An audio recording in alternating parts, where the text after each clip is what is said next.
Oke, Shalom Bapak Ibu, selamat pagi semuanya, puji Tuhan.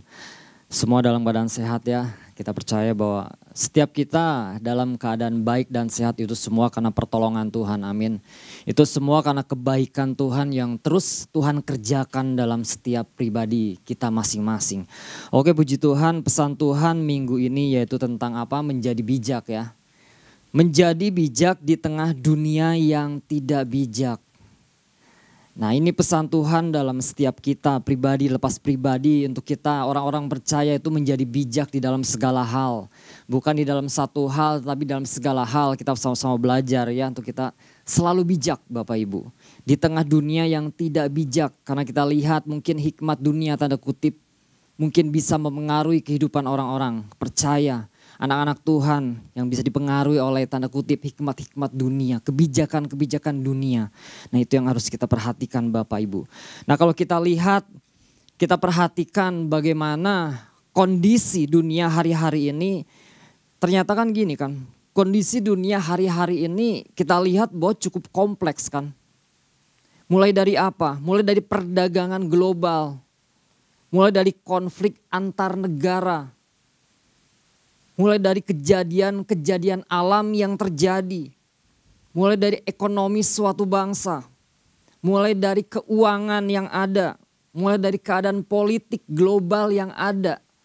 Nah, ini yang secara tidak langsung gini, keadaan-keadaan tersebut secara tidak langsung itu mempengaruhi kehidupan manusia pada umumnya, baik secara langsung dan tidak langsung. Nah, di sini mungkin manusia mulai mengambil sebuah tindakan, manusia mulai berjalan kepada arah yang lebih banyak ditentukan oleh kepentingan pribadi.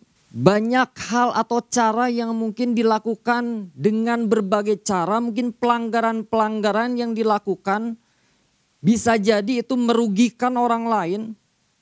Yang penting gua untung, biarin orang lain buntung. Mulai timbul sikap masa bodoh. Nah, ini yang sedang dihadapi dunia akhir-akhir ini. Di tengah dunia yang tidak bijak, Tuhan mau kita orang-orang percaya, anak-anak Tuhan tampil menjadi orang-orang bijak. Ya kan?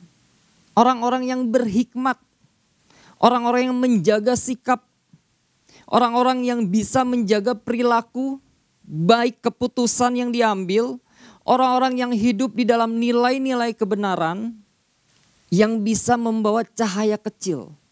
Nah, cahaya kecil ini yang bisa dilihat banyak orang Bapak Ibu. Dan melalui cahaya kecil ini yang pasti gini, menjadi dampak karena ada terang Kristus di dalamnya. Itu yang Tuhan rindukan dalam setiap kita anak-anak Tuhan. Nah, mari kita lihat Bapak Ibu. Kita buka Amsal 9 ayat 1-5. Ini yang menjadi dasar firman Tuhan. Sehingga orang bertanya gini loh. Kok orang ini beda ya? Ada sesuatu yang beda atas orang ini. Buat orang penasaran gitu loh. Nah, Amsal 9 ayat 1-5. Saya akan bacakan ayat 1. Hikmat telah mendirikan rumahnya, menegakkan ketujuh tiangnya. Memotong ternak sembelihannya, mencampur anggurnya, dan menyediakan hidangannya. Pelayan-pelayan perempuan telah disuruhnya berseru-seru di atas tempat-tempat yang tinggi di kota. Siapa yang tak berpengalaman singgahlah kemari, dan kepada yang tidak berakal budi katanya, marilah, makanlah rotiku dan minumlah anggur yang telah kucampur.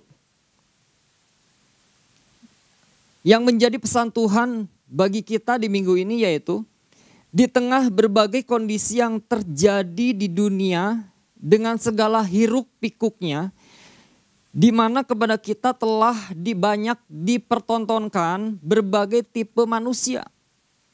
Dengan segala tingkah laku, perkataannya, ada orang-orang yang menamakan dirinya yaitu orang percaya. Namun bersikap seperti layaknya orang-orang dunia. Nah ini yang Tuhan tekankan kepada kita orang-orang percaya untuk gini, kita tampil sebagai orang-orang bijak dengan segala hikmat dari Tuhan. Jangan kita mengumbar rasa sakit hati, kecewa, kebencian di tengah dunia. Itu milik dunia. Dunia sudah penuh dengan hal-hal seperti itu. Tetapi gini, umbarlah kebenaran. Nah, beberapa hal yang Tuhan mau kita pahami. Mengapa hikmat harus diminta dari Tuhan? Yang pertama Bapak Ibu. Kenapa hikmat harus diminta dari Tuhan? Yang pertama, karena pengetahuan manusia terbatas. Pengetahuan manusia itu terbatas. Amsal 9 ayat yang ke-6. Di sana dikatakan apa? Buanglah kebodohan, maka kamu akan hidup dan ikutilah jalan pengertian. Nah, kebodohan di sini artinya orang yang tidak, tanda kutip, orang yang tidak berpengalaman. Banyak orang yang tidak mau dikatakan bodoh. Iya kan? Siapa yang mau dikatakan bodoh? Gak ada yang mau pasti. Pasti orang berusaha untuk mencari cara gimana supaya orang berkata kamu itu pintar. Mungkin orang berkata, kamu ini tell me, telat mikir. Kamu ini lelet. Sehingga orang berlomba-lomba gini untuk menjadi pintar. Orang mengejar akademik, orang mengejar pengetahuan. Supaya apa? Supaya dia pintar. Nah pertanyaannya gini, apakah itu salah? Orang mengejar kepintaran? Tentu tidak. Orang yang mengejar kepintaran tidak salah. Justru gini, orang percaya harus beda dengan orang-orang yang ada di dunia ini. Orang-orang percaya harus pintar, harus cerdik. Tapi dalam segala hal yang benar, di dalam sesuatu yang benar. Supaya kita gini, gak dikibulin oleh dunia. Dan yang harus digarisbawahi gini Bapak Ibu. Ternyata kepintaran saja tidak cukup. Kadang orang berlomba-lomba mencari kepintaran sampai suatu titik tertentu. Dia terus mengejar kepintaran tetapi dia lupa. Di balik itu ada hikmat Tuhan yang lebih penting. Ada hikmat Tuhan yang harus kita alami, yang harus kita miliki. Pengalaman spiritual dengan Tuhan, pengalaman rohani dengan Tuhan, itu yang lebih penting. Pengetahuan penting, tetapi yang lebih penting yaitu hikmat Tuhan ada dalam setiap kita. Orang pintar, terus berhikmat. Wah, itu luar biasa banget Bapak Ibu. Nah, kepintaran dunia ternyata itu bisa menjadi kebodohan bagi Allah. Kenapa? Kepintaran dunia itu bisa menjadi kebodohan bagi Allah.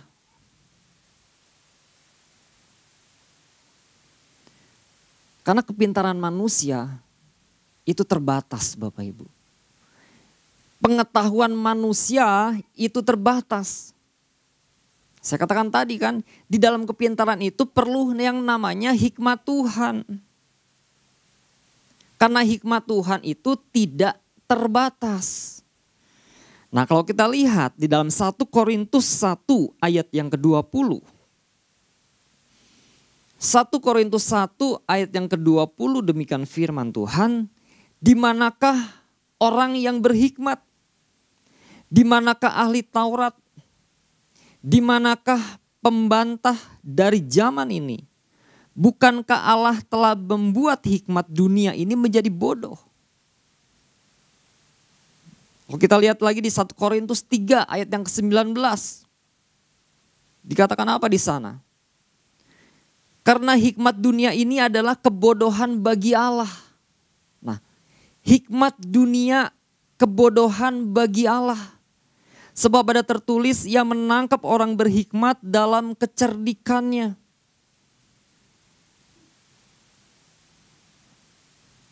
Kembali lagi Bapak Ibu. Untuk menghadapi dunia yang tidak menentu. Nih orang-orang percaya nih kita ini.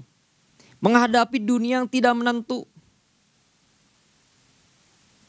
Tidak cukup dengan apa kepintaran saja. Pengalaman manusia saja. Tapi gini, kita harus bijak. Kita harus mempunyai hikmat yang daripada Tuhan. Berhikmat.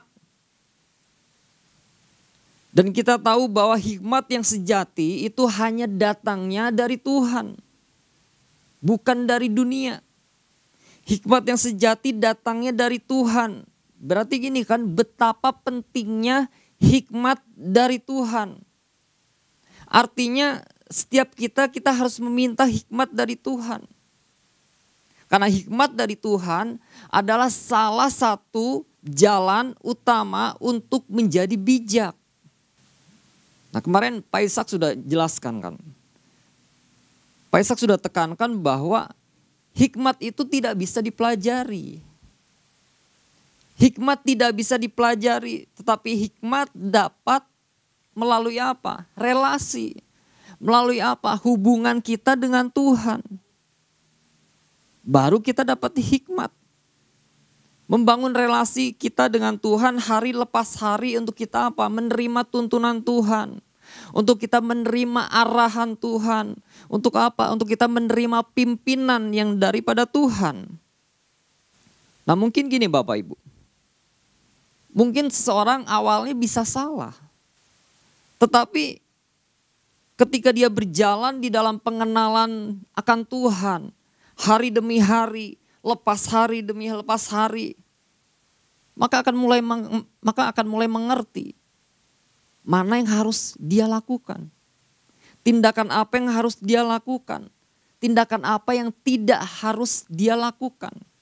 Nah kalau kita lihat di Amsal 14 ayat yang ke-8. Amsal 14 ayat yang ke-8. Mengerti jalannya sendiri adalah hikmat orang cerdik. Tetapi orang bebal ditipu oleh kebodohannya. Nah kalau kita lihat di dalam terjemahan lain Bapak Ibu. Dengan ketajaman berpikirnya orang bijak mengerti apa yang harus dia lakukan dalam hidup. Tetapi orang bebal ditipu oleh kebodohannya sendiri. Artinya orang bijaksana tahu bagaimana harus bertindak.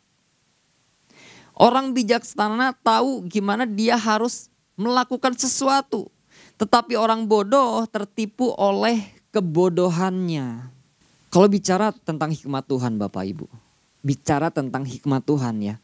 Ternyata hikmat Tuhan itu bukan hanya soal pengetahuan saja. Hikmat Tuhan itu bicara tentang soal kebenaran. Hikmat Tuhan bicara tentang soal kasih. Nah sekali lagi, untuk semua itu didapat hanya kita membangun relasi dengan Tuhan. Hubungan dengan Tuhan hari demi hari. Keintiman kita dengan Tuhan. Kalau kita lihat di dalam 1 Raja-Raja 3 ayat 9. Dan kita lompat di ayat yang ke-12. Ini tentang Raja Salomo. Nah kalau kita lihat di ayat yang 9 Bapak Ibu. Di sana dikatakan apa? Maka berikanlah kepada hambamu ini hati yang faham. Menimbang perkara untuk menghakimi umatmu. Dengan dapat membedakan antara yang baik dan yang jahat. Sebab siapakah yang sanggup menghakimi umatmu yang sangat besar ini? Kita lompat ayat yang ke-12. Maka sesungguhnya aku melakukan sesuai dengan permintaanmu itu. Sesungguhnya aku memberikan kepadamu hati yang penuh hikmat dan pengertian. Tuhan kasih hikmat, Tuhan kasih pengertian. Sehingga sebelum engkau tidak ada seorang pun seperti engkau. Dan sesudah engkau takkan bangkit seorang pun seperti engkau. Nah pertanyaannya gini Bapak Ibu. Kenapa Salomo meminta hikmat dari Tuhan? Kenapa? Karena dia sadar Bapak Ibu. Karena dia sadar, dia menyadari akan keterbatasan dirinya. Salomo menyadari ia masih muda. Ia tidak berpengalaman. Kalau kita lihat di ayat yang ke-7 ya. Bisa dikatakan apa? Maka sekarang ya Tuhan Allahku, Engkaulah yang mengangkat hamba-Mu ini menjadi raja menggantikan Daud ayahku. Sekalipun aku masih sangat muda dan belum berpengalaman. Dia sadar akan keterbatasan dirinya. Dan dia datang kepada Tuhan. Dia minta hikmat. Dia minta pengertian yang daripada Tuhan. Yang kedua, kenapa Salomo meminta hikmat dari Tuhan? Karena dia mengakui bahwa hikmat Tuhan itu lebih besar.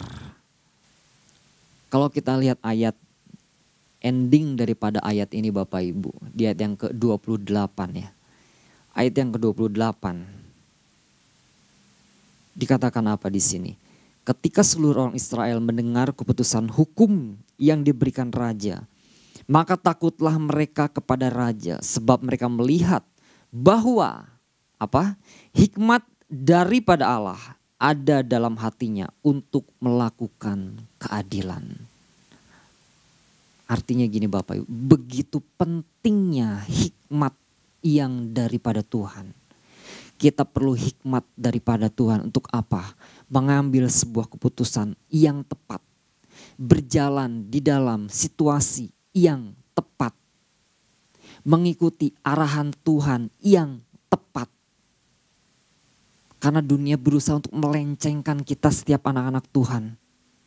Makanya Tuhan perlu kita menjadi orang-orang yang bijak. Kita sama-sama belajar Bapak Ibu. Yang kedua,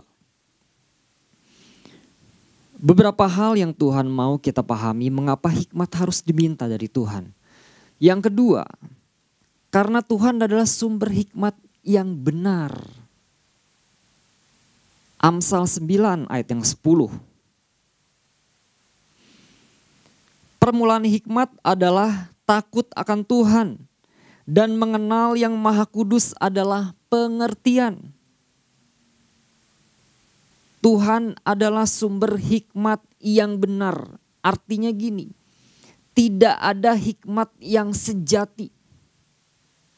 Tidak ada hikmat yang benar selain Tuhan. Karena dialah sumber hikmat itu.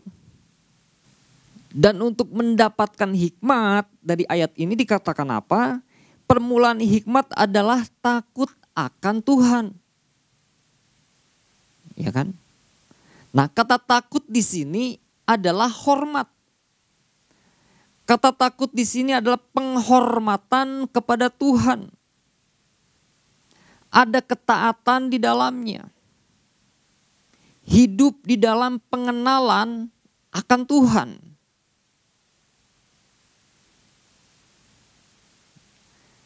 Kenapa dia dikatakan sumber hikmat yang benar? Sehingga kita orang-orang percaya, kita anak-anak Tuhan, kita harus minta hikmat dari Tuhan. Kenapa? Yang pertama, karena dia mengetahui segala sesuatu dalam kehidupan kita. Karena dia mengetahui segala sesuatu kehidupan dalam kita. Nah, kalau manusia akan berusaha untuk mencapai cita-cita dalam kehidupannya. Ada harapan-harapan yang manusia inginkan. Tetapi di balik itu Tuhan tahu rencana setiap kita. Tuhan tahu masa depan kita. Makanya gini, kita perlu pimpinan daripada Tuhan. Nah, kalau kita baca di dalam Mazmur 139 ayat 1 sampai yang keempat. Mazmur 139 ayat 1 ya sampai yang keempat. Saya akan bacakan ya. Tuhan, Engkau menyelidiki dan mengenal aku. Engkau mengetahui kalau aku duduk atau berdiri. Engkau mengerti pikiranku dari jauh. Engkau memeriksa aku kalau aku berjalan dan berbaring. Segala jalanku kau maklumi. Sebab sebelum lidahku mengeluarkan perkataan, sesungguhnya semuanya telah kau ketahui ya Tuhan. Tuhan tahu masa depan kita. Tuhan tahu setiap harapan kita. Makanya gini, kita perlu arahan yang daripada Tuhan. Kita perlu pimpinan daripada Tuhan. Kita perlu perkataan dari Tuhan. Untuk kita mencapai tujuan hidup yang Tuhan mau atas setiap hidup kita. Supaya gini, ketika kita mengiring Tuhan, ketika kita ada di dunia ini, ketika kita mempunyai hikmat dari Tuhan, kita nggak salah langkah. Kita nggak salah bertindak. Kita nggak salah mengambil sebuah keputusan. Kita nggak akan kehilangan arah. Karena apa? Tuhan pimpin kita. Tuhan arahkan kita melalui hikmat yang Tuhan kasih dalam setiap kehidupan kita masing-masing, Bapak Ibu. Fakta gini kan, dunia berusaha mengalihkan kehidupan orang-orang percaya melalui apa? Kebenaran-kebenarannya, tanda kutip. Banyak kebenaran-kebenaran dunia yang dunia tawarkan dalam setiap kita anak-anak Tuhan. Celakanya gini, kalau kita tidak berhikmat, kita akan jatuh. Kita akan kewalahan, kelibas dalam tanda kutip kebenaran-kebenaran dunia itu. Nah, yang kedua, kenapa dia katakan sebagai sumber hikmat yang benar sehingga kita harus minta hikmat dari Tuhan. Yang kedua, karena dia adalah sumber kebenaran. Karena dia adalah sumber kebenaran. Jelas dikatakan apa? Di dalam Yohanes 14 ayat yang ke-7 apa? Akulah jalan, kebenaran dan hidup. Tidak ada seorang pun yang datang kepada Bapa kalau tidak melalui aku. Jelas ayat ini, firman ini dikatakan apa? Sumber kebenaran ada hanya di dalam Yesus. Tidak ada selain di dalam Dia. Karena gini, Tuhan adalah sumber kebenaran yang absolut.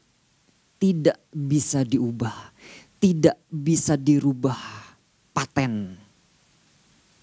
Makanya gini, kita perlu anak-anak Tuhan meminta hikmat dari sang sumber kebenaran itu, yaitu Yesus Kristus. Karena apa? Karena di dalam Dia ada prinsip-prinsip kebenaran. Karena di dalam Dia ada apa? Ada nilai-nilai kebenaran. Yang itu gini Bapak Ibu, yang itu menjadi pegangan atas setiap kehidupan kita orang-orang percaya. Itu menjadi pegangan atas setiap kehidupan kita. Dia adalah sumber kebenaran. Untuk apa sih? Untuk kita tampil beda. Bukan dalam artinya beda nyeleneh ya. Tetapi di sini beda, perbedaan yang membawa dampak. Dan dampak perbedaan itu menjadi sebuah pertanyaan bagi orang-orang di sekeliling kita. Kenapa sih lu kok gini ya? Kenapa sih kok kamu kok beda dengan yang lain? Sehingga orang-orang ini penasaran, lu kok beda, kenapa sih? Gue pengen tahu apa sih resepnya. Sehingga ini membuat apa ya? Menjadi suatu kesempatan bagi kita untuk kita masuk, untuk kita menyaksikan akan kebaikan Tuhan, untuk kita mengenalkan Kristus di dalam kehidupan mereka. Nah, saya kesaksian Bapak Ibu. Di rumah ada yang kerja, yang satu bagian produksi buah, yang satu bagian basar Bapak Ibu.